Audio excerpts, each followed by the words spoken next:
The steak knife clattered to the floor. My husband's eyes rolled back. His body went rigid in the chair across from me. Then he collapsed forward. His face hit the dinner plate with a sickening thud. "Marcus!" I screamed. But before I tell you what happened next, before I tell you about the conspiracy that almost destroyed my life, I need to know something. Where are you watching from right now? Drop your city in the comments below, because what I'm about to tell you happened in Columbus, Ohio. But after everything I learned, I promise you this could happen anywhere, to anyone, even to you. Now, let me take you back to that Tuesday night. It was our anniversary, 8 years married. Marcus had come home early from the construction site, showered, put on the cologne I loved. We were celebrating quietly, just the two of us. A nice ribeye, roasted vegetables, red wine. Normal. Perfect. Until it wasn't. Marcus had been talking about his day, something about a new contract. His voice was animated. Then, mid-sentence, he stopped. His fork froze halfway to his mouth. "Babe?" I said. "You okay?" He blinked slowly, too slowly. His words slurred. "I feel strange." That's when his hand went to his chest. "Marcus, what's wrong?" "Can't breathe." His face was changing color, gray, then pale. His lips turned blue. The knife fell. He collapsed. I was out of my chair in a heartbeat. My hands were shaking so violently I could barely dial 911. "911, what's your emergency?" "My husband, he's not breathing. I think it's a heart attack." The operator's voice was calm, professional. She walked me through CPR, told me to tilt his head back, check his airway, start compressions. I did everything she said. Marcus's chest rose and fell under my palms. His skin felt cold, clammy. "Stay with me, baby," I whispered. "Don't you dare leave me." The sirens seemed to take forever. When the paramedics finally burst through our apartment door, I was crying so hard I couldn't speak. I just pointed. They moved fast. Oxygen mask, IV line. They loaded Marcus onto the gurney like he was made of glass. Is he going to make it?" My voice broke. "We're doing everything we can, ma'am. Are you riding with us?" "Yes, yes, of course." I grabbed my purse, didn't even think to change out of my wine-stained dress. I climbed into the back of the ambulance. They shut the doors. The sirens wailed as we tore through Columbus streets. I watched the paramedics work, checking vitals, calling ahead to the hospital. One of them kept saying BP dropping and rhythm unstable. I held Marcus's hand. It was limp, lifeless. "Please," I whispered to no one, to God, to anyone listening, "please don't take him." We arrived at Riverside General in 7 minutes. The ER team was waiting. They wheeled Marcus straight through those automatic doors. I tried to follow, but a nurse stopped me. "Ma'am, you need to wait here. We'll update you as soon as we can." "But that's my husband." "I know, but you can't go back there. Please, have a seat." She pointed to the waiting area. I stood there, frozen, watching them wheel Marcus away, watching him disappear behind steel double doors marked "Authorized Personnel Only." I was alone. The waiting room smelled of antiseptic and fear. The fluorescent lights were too bright, too harsh. A TV in the corner played the evening news on mute. I sat down, stood up, paced, sat down again. My mind was racing. Heart attack. Marcus was only 34. He was healthy, he worked construction, he was strong. How does a healthy 34-year-old man just collapse? 20 minutes passed. 30. No one came to talk to me. I approached the desk. "Excuse me, my husband, Marcus Bennett. He came in with chest pains. Can you—" "Someone will update you soon, ma'am." 45 minutes. I was losing my mind. Then I saw him. A doctor in green scrubs emerged from the restricted area. He looked around the waiting room. His eyes found mine. "Mrs. Bennett?" he asked. "Yes, that's me. How is he?" The doctor's face was grave. I'm Dr. Harrison. Your husband is stable for now, but I need to speak with you. Please come with me." He led me down a quiet hallway, away from the waiting room, away from other people. My heart was pounding. "What's happening?" I asked. "Is he okay?" Dr. Harrison stopped, turned to face me. "Mrs. Bennett, your husband suffered a severe cardiac episode. We've stabilized him, but—" He paused. "His condition is critical. We need to run more tests immediately, and I need you to sign consent forms for emergency intervention." Emergency intervention? What does that mean? "We may need to perform emergency surgery, tonight, within the hour." Surgery. The word hit me like a punch. "I don't understand. He was fine. We were just eating dinner." "These things can happen suddenly," Dr. Harrison said. His voice was smooth, too smooth. "Young men, stress, genetic factors. We need to act fast." He held out a clipboard. "I need your signature here and here to authorize treatment." I stared at the papers. Something felt wrong. I couldn't explain it. Maybe it was intuition, maybe it was fear, but something in my gut was screaming. "Can I see him first?" I asked. "I'm afraid that's not possible right now. He's being prepped for—" "I want to see my husband." Dr. Harrison's jaw tightened, just slightly. "Mrs. Bennett, every second counts. If you want to save your husband's life—" That's when I heard it. A voice behind me. Quiet. Urgent. "Don't sign that." I spun around. An elderly black woman stood there. She wore navy blue scrubs, a janitor's uniform. Her gray hair was pulled back in a tight bun. Her eyes were sharp, knowing. She looked directly at me. "Don't sign anything," she repeated. Her voice was barely above a whisper. Dr. Harrison's face darkened. "Excuse me? Rose, this is a private consultation." "I've worked this hospital for 32 years, the woman said. Her name tag read, Rose Environmental Services. "I know what I'm seeing. Rose, you need to leave, now." Dr. Harrison's voice had an edge. But Rose didn't move. She stepped closer to me instead. "3 women," she whispered. "3 women in the past year. All came in with husbands who had sudden emergencies. All signed papers just like those. All became widows within 48 hours. My blood went cold.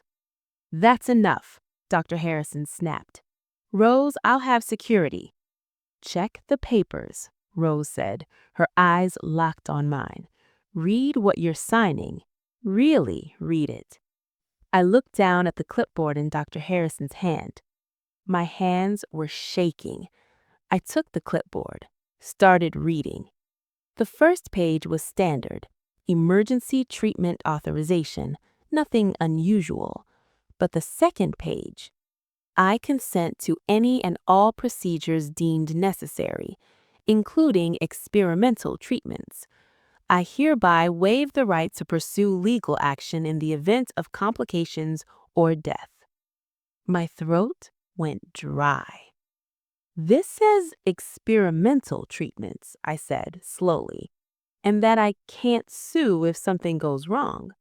Standard language for high-risk procedures. Your husband's condition requires—" "Where is he?" I asked. "I want to see him right now." "Mrs. Bennett, where is my husband?" Dr. Harrison's face twitched. Something flickered in his eyes. Something cold. "Fine," he said. "Follow me." He turned sharply, walked back down the hallway. I followed. Rose followed too. Dr. Harrison shot her a look, but didn't say anything. We went through a set of doors, down another corridor, the ICU. Dr. Harrison stopped at a glass-walled room. "He's in there. You have 2 minutes." I pressed my face to the glass. Marcus was lying in a hospital bed, wires everywhere, machines beeping, an oxygen mask over his face. But something was wrong. His chest was rising and falling, regular, steady. not the desperate breathing of someone in crisis. His color was normal, not gray, not pale. He looked fine. He looks like he was sleeping. "Can I go in?" I asked. "He's sedated. He won't know you're there." "I don't care. I want to go in." Dr. Harrison hesitated, then nodded. "Make it quick." He pressed a button. The glass door slid open. I stepped inside. The machines beeped softly. Monitors showed Marcus's vitals. Heart rate 72, blood pressure 118/76, oxygen saturation 98%. All normal. All perfectly normal for someone supposedly dying. I moved closer to the bed, looked down at my husband's face. His eyelids fluttered, just slightly. My breath caught. Marcus's eyes opened, just a crack, just for a second. He looked at me, and then, so quickly I almost missed it, he winked at me. He winked at me. My entire body went rigid.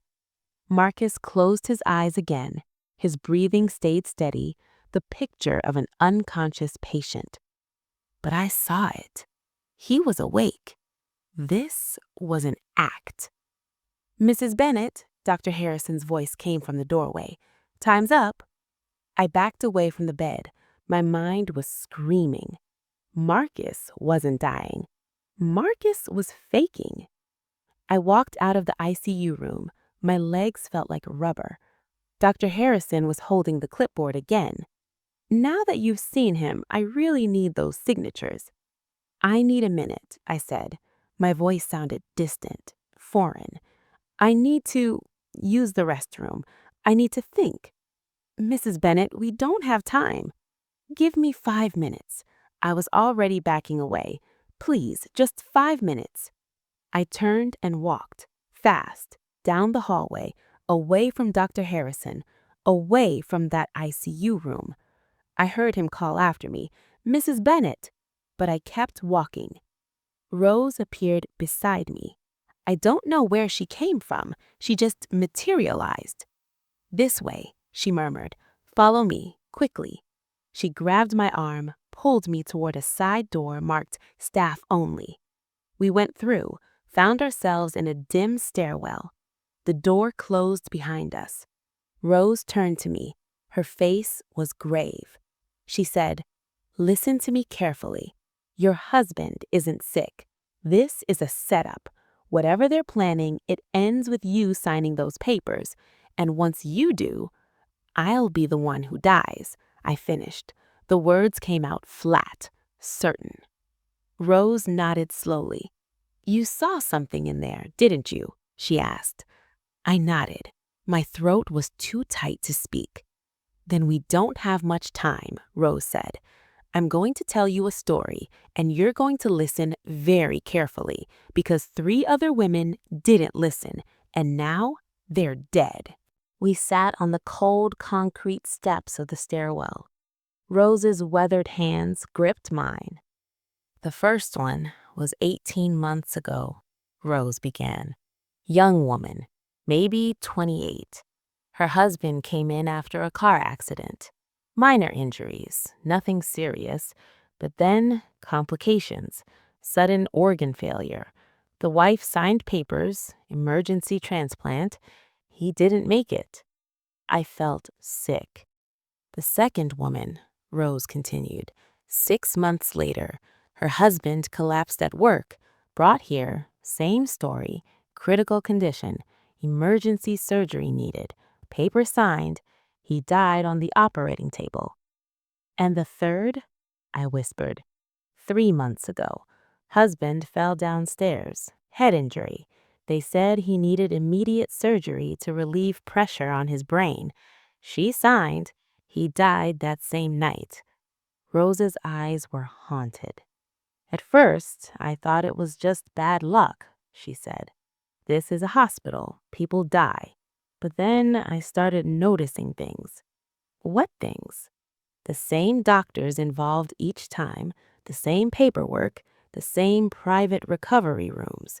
and something else.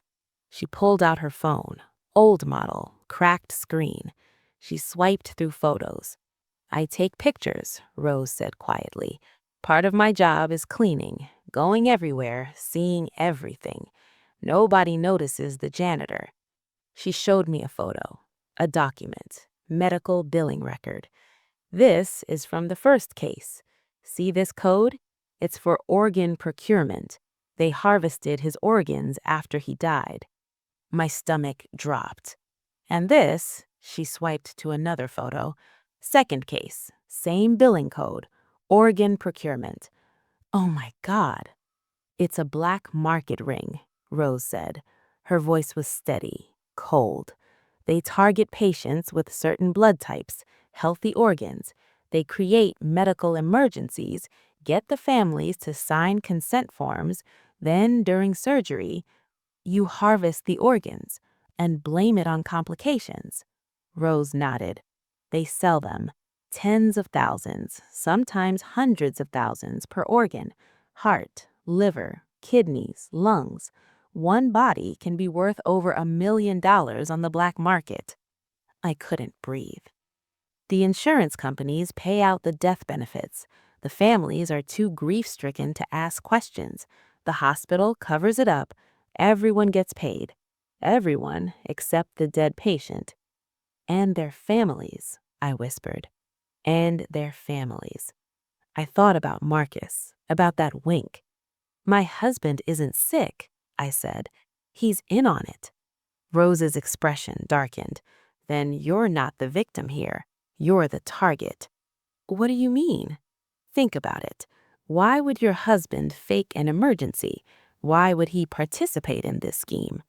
My mind raced. Then it hit me. Life insurance, I breathed. We just increased our life insurance policy last month.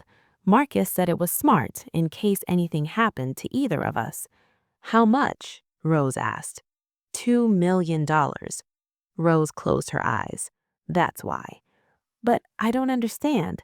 They need me to sign papers for his emergency surgery. How does that end with me dead? The papers you sign authorize treatment for him, but once you're in the system as a consenting family member, it's easy to switch the patient.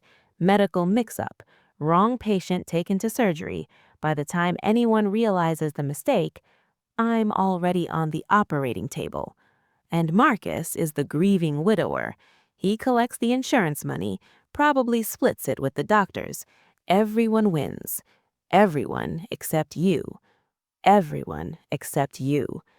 I stood up, paced the small stairwell. My mind was reeling. 8 years. I'd been married to Marcus for 8 years. We met at a coffee shop. He was funny, charming. We fell in love fast, got married after a year. Was any of it real? Or had I been marked from the beginning? What do I do? I asked Rose. I can't just leave. They'll know something's wrong. They'll change their plan. They'll find another way. You're right, Rose said. You need to play along, but carefully. How? First, we need evidence, real evidence, the kind that will hold up in court. The billing records you showed me are photos of documents I'm not authorized to see. Inadmissible. We need more. We need video. We need recordings. We need something that proves what they're doing. I thought for a moment. Security footage, I said. The hospital has cameras everywhere. Yes, Rose said, but we can't access that. It's all locked down. What about Marcus? I asked.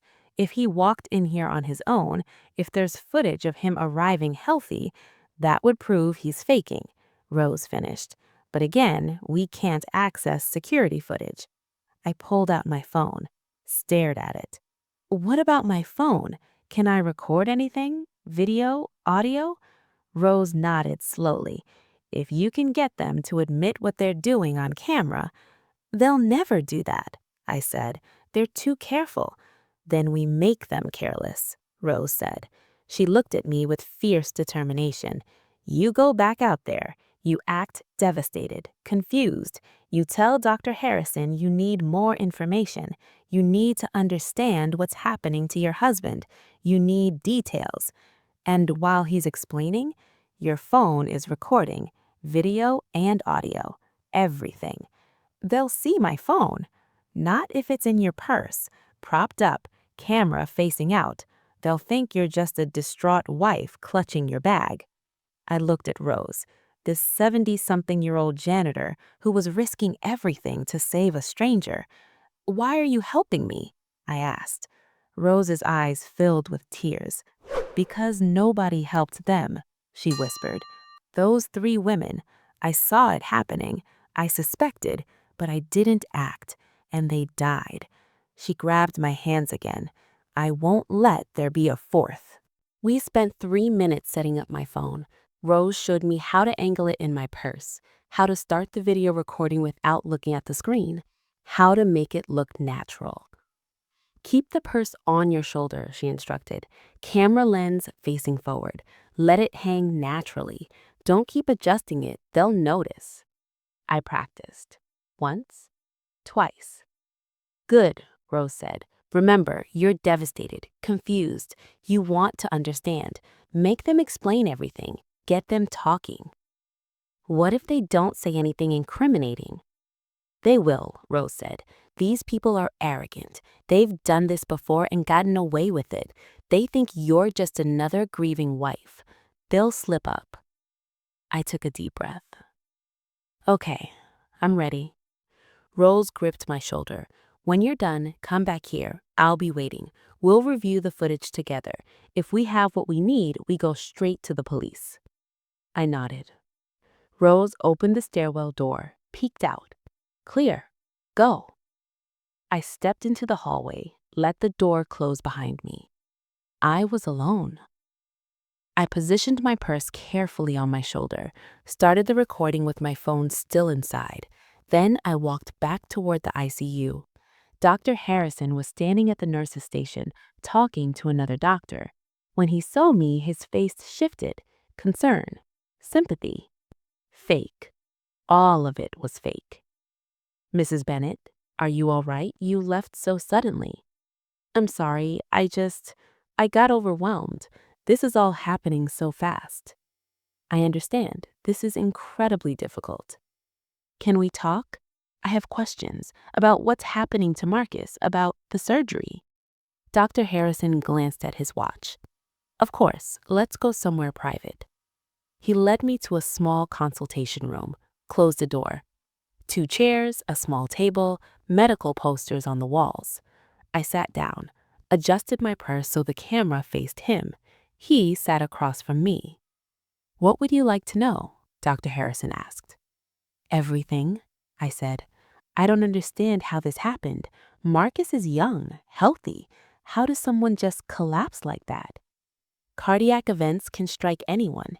Genetic predispositions, undiagnosed conditions, stress. Sometimes there's no warning." "But the surgery you want to do, what exactly does it involve?" "We need to repair damage to his heart. It's a delicate procedure, requires a specialist team." "How long will it take?" "Several hours, perhaps 5 or 6. "And his chances?" Dr. Harrison paused. "I won't lie to you, Mrs. Bennett. It's risky, but without the surgery, he won't survive the night." I let tears fill my eyes. Not hard. The fear was real. What if something goes wrong? What if he doesn't make it? "We'll do everything in our power." "But what if?" I pressed. "What happens to him? What happens to his body?" Dr. Harrison's expression flickered, just for a second. "Standard protocol. In the event of a death during surgery, we would perform an autopsy to determine—" "And his organs?" I interrupted. "What happens to those?" Another flicker. "If the family consents, organ donation is always an option. It can help others." "Is that in the paperwork? The papers you wanted me to sign?" Dr. Harrison stood up. "Of course, I'll get them." He left the room. I sat there. My phone was still recording in my purse. I hadn't gotten anything definitive yet, just vague medical talk. I needed more. The door opened. But it wasn't Dr. Harrison who walked in. It was Marcus. He was wearing a hospital gown. No wheelchair, no medical equipment. He walked in on his own 2 feet, perfectly healthy. The door closed behind me. We stared at each other. "Hey, baby," Marcus said. His voice was normal, strong, no weakness. My heart was pounding so hard I thought it might explode. "Marcus? What are you doing up? You're supposed to be—" "Cut the act, Nicole." His voice was cold now, different. "I know you know." Nicole, my name, but the way he said it, like he hated it. "Know what?" I whispered. "Rose talked to you. I saw her pull you into the stairwell. I saw you two whispering. So let's stop playing games." He moved closer. "Where's your phone, Nicole?" My blood went cold. "I left it in the waiting room. Why?" "Bullshit." He reached for my purse. I pulled back, but Marcus was faster, stronger. He grabbed the purse, ripped it from my shoulder, dumped the contents on the table. My phone clattered out, screen facing up, red recording light visible. Marcus picked it up, looked at the screen, looked at me. Then he smiled. It was the cruelest smile I'd ever seen. "You tried to record me," he said softly. "How smart of you." He held the phone up, pressed stop on the recording. Then he dropped the phone on the floor and crushed it under his heel. The screen shattered into a spider web of glass. The plastic casing cracked. Marcus ground his heel once more, twice. The phone died with a faint electronic whine. I stared at the ruined device on the floor, my only evidence, destroyed. "Sit down," Marcus said. His voice had changed completely. Gone was the loving husband, the man I thought I knew. In his place was a stranger, cold, calculating, dangerous. I didn't move. I said, "Sit down." He shoved me back into the chair, hard. I fell into it. My shoulder hit the armrest. Marcus pulled the other chair close, sat facing me, our knees almost touching. His eyes bore into mine. "How long have you known?" he asked. "Known what?" My voice was barely a whisper. "Don't play stupid, Nicole. It doesn't suit you. How long have you suspected?" "I saw you wink in the ICU. You're not sick. This is all fake." Marcus laughed, short, bitter. "Yeah, I got sloppy there. Couldn't help myself. Seeing you standing there, so worried, so scared." He leaned in closer. "You looked so pathetic." Pathetic. 8 years of marriage, and he called me pathetic? "Why?" I asked. My voice broke. "Why are you doing this?" "Why?" Marcus repeated. "Are you serious? Do you know how much debt I'm in? But construction company is hemorrhaging money. I'm 3 months behind on payments to suppliers. The bank is threatening foreclosure. I'm drowning, Nicole." "You never told me." "Because you would have panicked, cried, made everything worse. So I handled it. I found a solution." "By killing me?"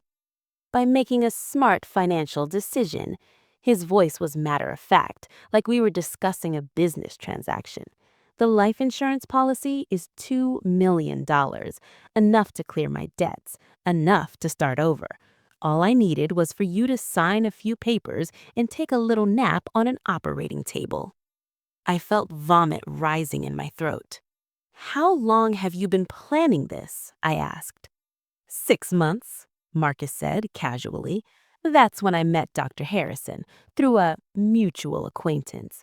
He explained how it works, how easy it is, how many times he's done it before." "The 3 women?" I whispered. "Rose told me about them." Marcus's face darkened. "That old bat. She's been a problem. But don't worry. We're handling her too." "Handling her? What does that mean?" Marcus didn't answer. He stood up, paced the small room. "You've made this complicated, Nicole. It was supposed to be simple. You show up, you cry, you sign papers, we take you to surgery instead of me. Quick and clean. But now you're asking questions, recording conversations, talking to Rose. You can't do this, I said. People know I'm here. If something happens to me, who's going to question it? Marcus interrupted. Your grieving husband will tell them you collapsed from stress, heart attack, so tragic, young woman, so unexpected, same thing that happened to me. He smiled that cruel smile again. Only yours will be real. You're insane. I'm practical. He stopped pacing, looked at me. And you're going to cooperate. No. Yes, you are, because if you don't, Rose dies. Tonight. Right now. We have people here who can make it look like an accident. Old woman, slippery floor, falls downstairs, breaks her neck. Tragic. My blood froze. You would kill her? Without hesitation. I believed him. This man, this stranger wearing my husband's face, was capable of anything. So here's what's going to happen, Marcus said. He pulled out his phone, typed something. Dr. Harrison is coming back. You're going to sign those papers. You're going to walk to the OR. You're going to let them put you under. And when you don't wake up, everyone will be very sad, including me. And if I refuse, then Rose dies first, then you die anyway, but it'll be messier, more painful, and we'll make sure your name gets dragged through the mud, drug overdose, suicide, whatever we need to make sure I get that insurance money. He leaned down, put his face inches from mine. Either way, Nicole, you're not leaving this hospital alive. The only question is whether Rose leaves either. The door opened. Dr. Harrison walked in. He looked at Marcus, then at me, read the situation immediately. She knows, Marcus said, flatly. Dr. Harrison sighed. That's unfortunate. She tried to record us. Marcus gestured to the broken phone. I see. Dr. Harrison closed the door behind him, locked it. Well, that changes things. No, Marcus said. It doesn't change anything. She's still signing. She's still going to surgery. We just don't have to pretend anymore. Dr. Harrison pulled out a syringe from his coat pocket. This will make it easier for you, he said to me.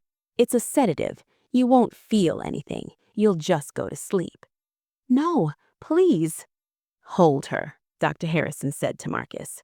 Marcus grabbed my arms, pinned them to the chair. I struggled, kicked, screamed. Soundproof room, Dr. Harrison said calmly. He approached with a syringe. The needle was coming closer. Closer. I twisted, fought, but Marcus was too strong. The needle was an inch from my arm.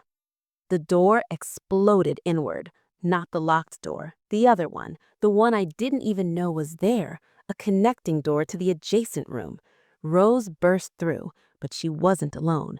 2 police officers followed her, guns drawn. Columbus police, hands where we can see them. Marcus froze. Dr. Harrison froze. The syringe fell from his hand, hit the floor. And I started to sob. Everything happened in seconds. The officers moved fast. One grabbed Dr. Harrison, slammed him against the wall, cuffed him. The other did the same to Marcus. You have the right to remain silent. I couldn't hear the words. My ears were ringing. My whole body was shaking. Rose knelt beside me. Her weathered hands gripped mine. You're okay, she said. You're safe now. How did you... I had a backup plan, Rose said. Her eyes were fierce, triumphant. Did you really think your phone was my only idea? She pulled something from her pocket, a small device, no bigger than a button. Body camera, she said. I wear it every shift. Been wearing it for 6 months, ever since the 3rd woman died. You recorded everything? Everything. The moment I pulled you into that stairwell until right now. Audio and video. I was streaming it live to my nephew. He's a cop. He was watching the whole thing. I stared at her, this 70-year-old janitor who saved my life. I told you, Rose said softly, I wasn't going to let there be a fourth. The officers hauled Marcus and Dr. Harrison out of the room. Marcus was shouting, screaming obscenities, threats. You bitch! You set me up! This isn't over!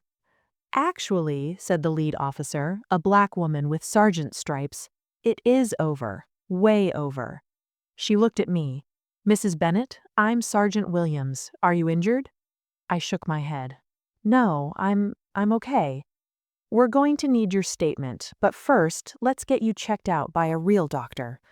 There are others, I said quickly. Dr. Harrison mentioned others, people who work with him, the nurses, the staff.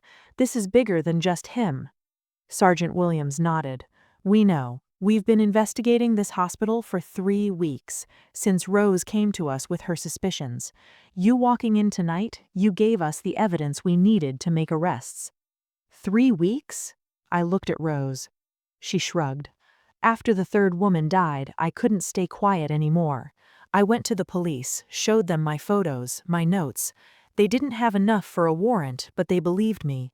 We've been working together, waiting for the right moment. And I walked right into it? You did. And we're grateful. Your testimony, combined with Rose's footage, will put these people away for life. More officers poured into the hospital. I could hear shouting, doors slamming. Someone was reading rights. They arrested 4 people that night. Dr. Harrison, Marcus, 2 nurses who were part of the scheme, and the hospital administrator who'd been covering it up. They found records, files, evidence of 12 victims, not 3, 12. 12 people who died on operating tables, their organs harvested, sold on the black market, families left grieving, insurance companies left paying out millions.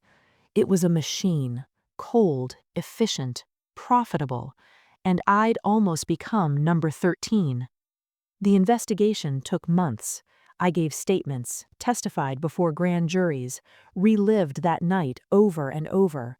The media descended. Black market organ ring exposed at Columbus Hospital, grieving spouses killed for insurance money, hero janitor saves lives. Rose hated the attention. She just wanted to go back to work, but the hospital fired her. Conflict of interest, they said, violation of patient privacy protocols. The real reason, she embarrassed them, exposed their failures, made them look bad. I hired her. Used some of the settlement money, yes, I sued the hospital and won, to start a foundation, patient advocacy, medical transparency. Rose became the director. She's still fighting for people who can't fight for themselves. Marcus went to trial. Attempted murder, conspiracy to commit murder, insurance fraud. He got 25 years. I watched the verdict, sat in the back of the courtroom. He turned around when they read it. Looked right at me. I didn't look away. I wanted him to see, to know that he didn't break me, that he didn't win. Dr. Harrison got life, no parole. Same with the administrator. The nurses took plea deals, 15 years each. The hospital settled out of court with the families of the 12 victims, tens of millions of dollars. It wasn't enough, could never be enough, but it was something. And me? I divorced Marcus while he was in county jail awaiting trial, got the house, the cars, everything. I moved out of Columbus, started over in Cleveland, new city, new job, new life. But I couldn't forget that night, the terror, the betrayal, the moment I realized the man I loved wanted me dead. It changed me, made me harder, more cautious, less trusting. I don't date, don't want to. Maybe someday, but not now. For now, I focus on the foundation, on helping other people, on making sure Rose's fight continues. Because there are more hospitals out there, more corrupt doctors, more schemes. And someone has to stand against them. Someone has to be the 4th woman who survives. 6 months after the trial, I got a letter. It came to my new apartment in Cleveland. Plain white envelope, no return address, postmarked from Columbus. I almost threw it away, thought it might be from Marcus. some poison pen letter from prison. But curiosity won. I opened it. Inside was a single sheet of paper, handwritten. The writing was shaky, old. Dear Nicole, I hope this letter finds you well. I wanted to reach out to you because there's something I need to tell you, something I should have told you that night at the hospital. I wasn't just a janitor who happened to notice suspicious patterns. I was looking for them because one of those 12 victims was my daughter. Her name was Patricia. She was 32 years old, married to a man named David. They seemed happy, in love. Then one day, David was in a car accident. Minor injuries, but complications arose. Patricia signed papers, emergency surgery. He didn't make it. Patricia was devastated, blamed herself for signing, for not asking more questions. She fell into a deep depression. 6 months later, she took her own life. I didn't learn the truth until I started working at that hospital, started seeing the patterns, started asking questions. By the time I figured it out, I'd lost her, but I was determined not to lose anyone else. You were my chance at redemption, my chance to save someone the way I couldn't save Patricia. Thank you for being brave. Thank you for fighting back. Thank you for helping me put those monsters away. I think Patricia would be proud. With love and gratitude, Rose. I read the letter 3 times, tears streaming down my face. Rose had never told me, never mentioned her daughter, never made it about her. She just quietly fought, quietly saved lives, quietly carried her grief. I called her immediately. Rose, I got your letter. Oh, her voice was soft. I wasn't sure if I should send it. I'm so sorry about Patricia, about everything. Don't be sorry, baby. You helped me find peace. Knowing those people are locked up, knowing they can't hurt anyone else, that's enough. We talked for an hour about grief, about survival, about moving forward. When we hung up, I felt different, lighter, like I'd been carrying a weight I didn't know was there. Rose taught me something that night, something I'm still learning. Trauma doesn't have to destroy you. Pain doesn't have to define you. Sometimes the worst moments of your life can become the catalyst for something beautiful, something meaningful. I started speaking, telling my story. At first, just to small groups, patient advocacy organizations, medical conferences, then bigger audiences, TED Talks, university lectures, news interviews. I talked about the warning signs, red flags in relationships, financial abuse, how to spot a medical scam. But mostly, I talked about trusting your gut, that feeling I had in the hospital hallway when Dr. Harrison was pushing me to sign, when something felt wrong. I ignored it, pushed it down, told myself I was being paranoid. But I was right. My instincts were screaming at me, trying to protect me, and I almost didn't listen. Trust your gut, I tell people now. That feeling exists for a reason. Evolution put it there. Your subconscious picks up on things your conscious mind misses, micro expressions, tonal shifts, body language. When something feels wrong, it usually is.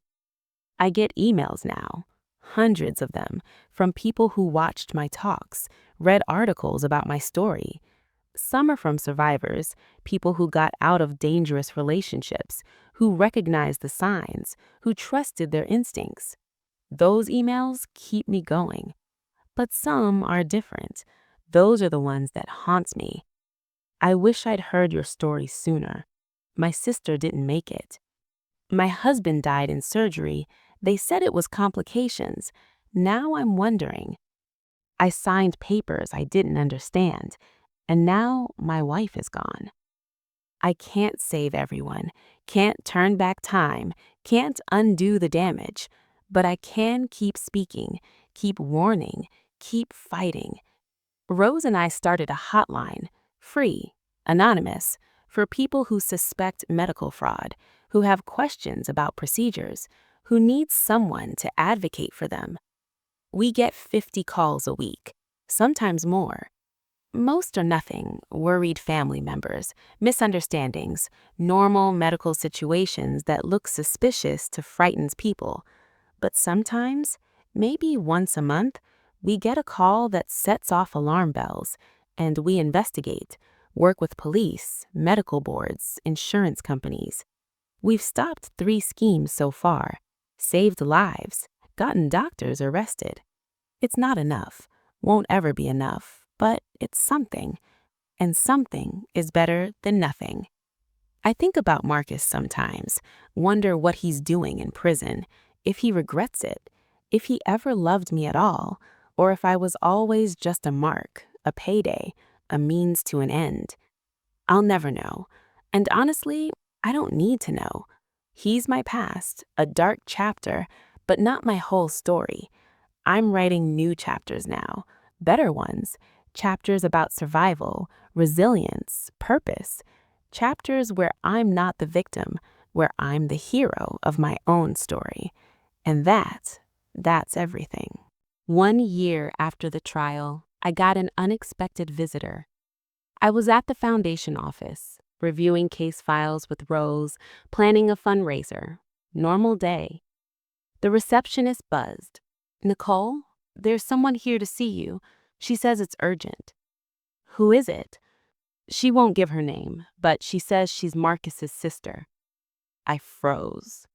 Marcus's sister. Vanessa. I hadn't seen her since before the arrest. She'd testified at the trial for the defense, said Marcus was a good man, that I must have misunderstood, that the police got it wrong. She'd looked at me with such hatred, and now she was here. "Do you want me to send her away?" Rose asked, reading my face. I thought about it. Part of me wanted to say yes, to avoid the confrontation, the accusations, the pain. But another part, the part that survived that night in the hospital, that part was done running. "No," I said. "Send her in." The door opened. Vanessa walked in. She looked different, thinner, older. The anger I remembered at the trial was gone. In its place was something else: grief, shame, regret. "Nicole," she said. Her voice cracked. "Thank you for seeing me." I gestured to a chair. "Sit." She sat, twisted her hands in her lap, couldn't meet my eyes. "I owe you an apology," Vanessa said quietly. "A huge one. I didn't believe you at the trial. I thought Marcus was innocent. I thought you and the police had it wrong, that you were trying to frame him. I know. I was there. I said terrible things about you, to the media, to anyone who would listen. I called you a liar, a gold digger, a vindictive ex-wife." I stayed silent, let her talk. But then I started digging, looking through Marcus's things, his paperwork, his computer files. Vanessa's voice dropped to a whisper. I found drafts, emails, plans. He'd been researching this for over a year, studying life insurance policies, Googling medical fraud cases, learning how to do it. A tear rolled down her cheek. "My brother was going to murder you, and I defended him. I stood in court and told 12 people he was innocent, when all along—" She broke down, sobbing, shoulders shaking. Rose moved to comfort her. I stayed where I was. "Why are you telling me this?" I asked. Vanessa looked up. Her face was blotchy, destroyed. "Because you deserve to know. You deserve to hear me say it. My brother is a monster. You were right. The police were right. And I'm so sorry I didn't believe you." She reached into her purse, pulled out an envelope, set it on my desk. "And I also came to give you this." I opened it. Inside was a check, made out to the foundation, for $50,000. Where did you get this? I asked. I sold Marcus's house, the one he bought with his construction money, the money he was so desperate to keep. It sold for $300,000. This is your share.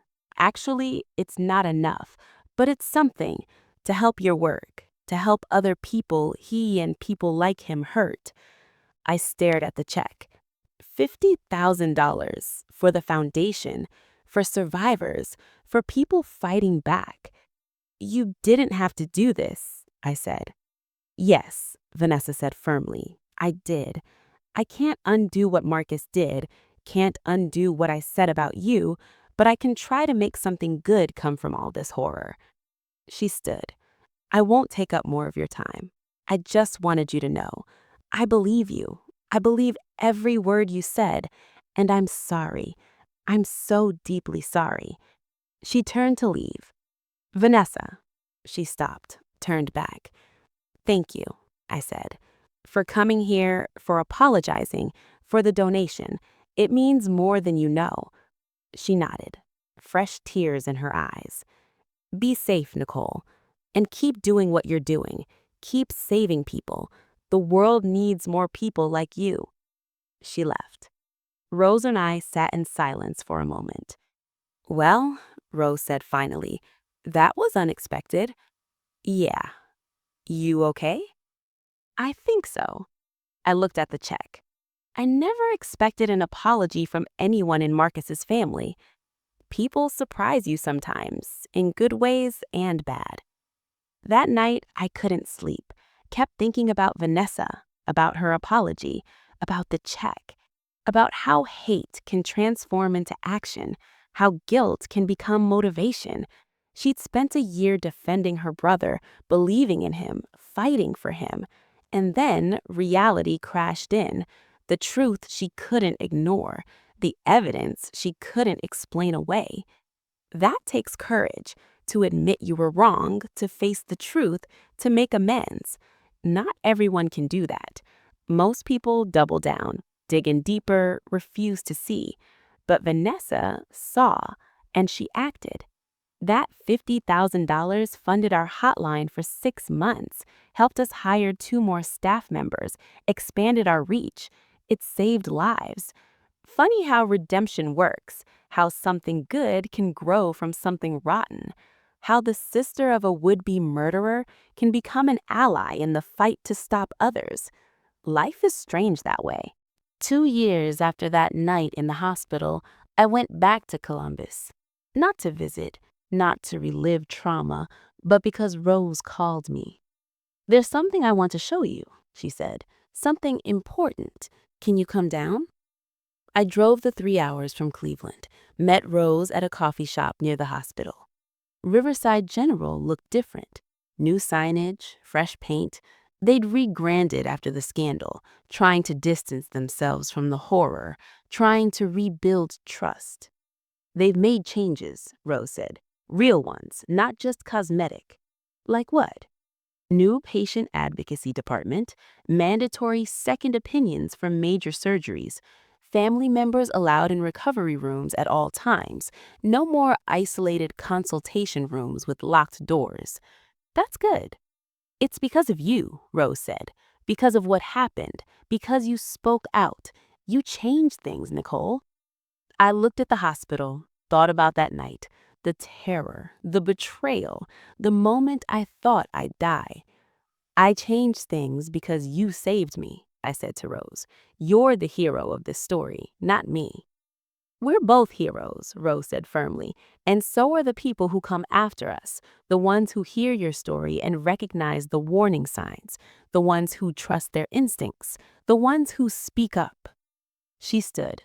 Come on, there's something inside I want you to see. We walked across the street, into the hospital, through the lobby. The place where I'd waited in terror, where everything fell apart. It looked brighter now, more open, less cold. Rose led me to a hallway I didn't recognize. We stopped in front of a wall. On it was a plaque. In memory of Patricia Martinez and all victims of medical fraud, may their stories save lives. Below the plaque were 12 photos, 12 faces, the victims, and in the center was Patricia's photo, Rose's daughter, a young woman with her mother's eyes, smiling, happy, unaware of what was coming. They put this up last month, Rose said quietly. Hospital administration fought it at first, said it would alarm patients, but patient advocacy groups pushed back, said the victims deserved to be remembered, so here they are. I studied the faces. Young, old, black, white, Hispanic, Asian. Different people, different lives. One thing in common. They trusted. They signed. They died. Do you ever wonder, Rose, what would have happened if you hadn't been working that night? If you hadn't seen me? If you hadn't pulled me into that stairwell? Every day, Rose said. Every single day. I'd be up there, I said, gesturing to the wall. Photo number 13. But you're not. You're here. You're alive. You're fighting. Because of you. Rose squeezed my hand. We saved each other, baby. You gave me purpose after I lost Patricia. You gave me a reason to keep going. So maybe we're even. We stood there for a while, looking at the faces, thinking about the stories behind them, the families left behind, the lives cut short. I want to add something to the foundation, I said. A scholarship for medical students, for people who want to go into patient advocacy, whistleblower protection, medical ethics. Patricia would love that. We'll call it the Patricia Martinez Memorial Scholarship. She'd be honored. We left the hospital, went back to Rose's house, sat on her porch, drank sweet tea. Are you happy? I asked Rose. I thought about it, really thought. I don't know if happy is the right word. I'm grateful. I'm purposeful. I'm alive. Is that the same as happy? Maybe. Maybe it's better. What about you? Are you happy? Rose smiled. I'm at peace. I couldn't save Patricia, but I saved you, and together we've saved others. That's enough for this old woman. We stood in comfortable silence, watching the sunset, listening to birds. Do you ever think about Marcus? Rose asked. Sometimes, less now than before. He's serving his time. That's enough. Do you hate him? I considered. No, hatred takes energy. I don't have energy to waste on him. I'd rather use it for something productive.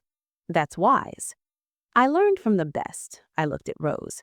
You never gave in to hatred, even after Patricia. You could have, would have been justified, but you channeled that grief into action, into saving lives. That's real strength. So did you, Rose said. You could have hidden, could have changed your name and disappeared. Instead, you became a voice for survivors. That takes courage. The sun dipped below the horizon. The sky turned orange, purple, then dark. I should get back, I said. Long drive to Cleveland. Drive safe. Call me when you get home. I hugged Rose, held on tight. This woman who saved my life, who became my friend, my mentor, my inspiration. Thank you, I whispered, for everything. Thank you, she whispered back, for giving an old woman a reason to fight. I drove back to Cleveland that night, windows down, music playing, mind clear. 2 years ago, I almost died in that hospital. Tonight, I was alive. I was fighting. I was making a difference. And that felt like enough. More than enough. It felt like victory. It's been 3 years now since that Tuesday night. 3 years since I walked into Riverside General as Marcus's wife and walked out as a survivor. Sometimes it feels like a lifetime ago. Sometimes it feels like yesterday. The foundation Rose and I started has grown beyond anything we imagined.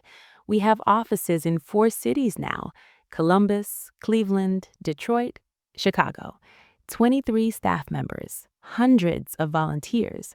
We've responded to over 4,000 calls on our hotline, investigated 67 cases of suspected medical fraud, helped law enforcement prosecute 12 more organ trafficking rings. 12 more. Not just the one that nearly killed me. 12 more operations shut down. Hundreds of lives saved. The Patricia Martinez Memorial Scholarship has sent 18 students through medical school, 18 future doctors who understand that medicine is about saving lives, not profiting from death. Marcus is still in prison, 18 years left on his sentence. I don't visit, don't write, don't think about him unless I have to. He's part of my past, not my present, not my future. Dr. Harrison died in prison last year. Heart attack. Ironic. The man who harvested so many hearts died when his own failed. I didn't mourn. Rose is retiring next month. She's 75 now. Says it's time to slow down, spend time with her grandchildren, rest. I'm throwing her the biggest retirement party Columbus has ever seen. Every person she saved, every family she helped, every life she touched. She deserves that recognition. She deserves the world. And me? I'm still here, still fighting, still speaking. I've started dating again, slowly, carefully. A man named David. He's a teacher, kind, patient. He knows my story, knows about Marcus, about the trauma, about the nightmares I still have sometimes. He's gentle with me, understanding. No pressure, no rush. Maybe it'll work out, maybe it won't. I'm okay either way. I've learned that I don't need a partner to be whole. I'm already whole on my own. But it's nice to have someone who sees me, really sees me, not as a victim, not as a survivor, but as Nicole, just Nicole. I think about Rose's question a lot. Am I happy? I think I am. Not the shallow happiness of ignorance, not the fragile happiness of denial, but deep happiness, the kind that comes from knowing you've survived the worst, the kind that comes from using your pain to prevent someone else's pain. That's real happiness, earned happiness, and it's mine. So where are we now, you and me? You've been with me through this whole journey, from that terrible Tuesday night to this moment right now. I need to know, what part of this story hit you hardest? The betrayal? The fear? The moment Rose appeared? Drop a comment and tell me. I read every single one. Where are you watching from? What city? What state? What country? Let's see how far this story has traveled. I want to know. Do you know someone who needs to hear this? Someone who's ignoring their gut instincts? Someone who's in a relationship that feels wrong? Someone who needs permission to trust themselves? Share this video with them right now, today, because maybe my story will be the thing that saves their life. And if you're that person, if you're the one who needs to hear this, listen carefully. Your instincts are valid. That feeling that something is wrong, trust it, investigate it. Don't let anyone gaslight you into ignoring it. You deserve safety. You deserve honesty. You deserve a partner who values your life more than money. And if you're in danger, if you suspect something, reach out. Call our hotline. The number is in the description below. We're here. We're listening. We'll help. You don't have to face this alone.